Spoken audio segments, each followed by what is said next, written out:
2022 was a great and terrible year for me. I finally released Dwerve, a game I've been working on for 4 years. We didn't plan for it to take so long, but that's the first lesson. It will always take longer.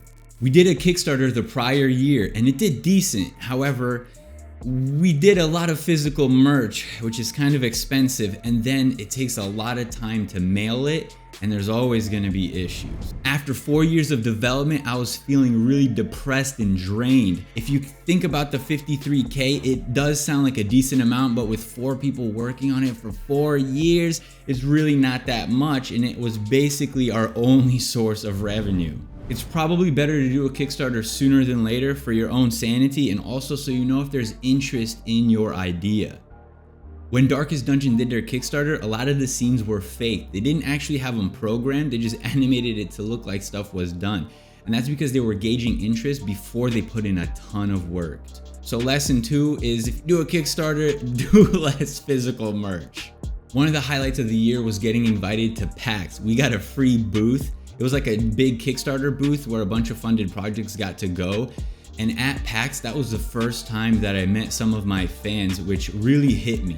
Because just seeing comments online is not the same as meeting a fan that wants to take a picture together. It kind of hit me that I'm now somewhat recognized. I had hoped to reach 100,000 subscribers by the end of the year, but if you're not subscribed, come on.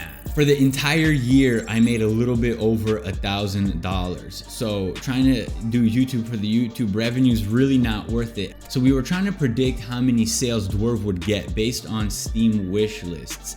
And I was talking with the developer of Peglin at the time, who had around 60K wish lists, and so did we.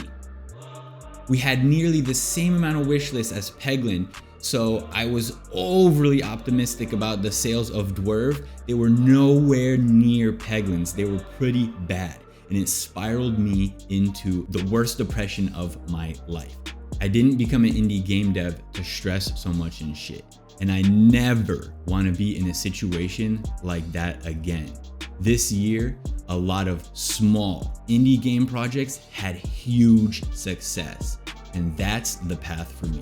I think it's a good business move and a great way to avoid overworking, overinvesting, and getting to diminishing returns on a project.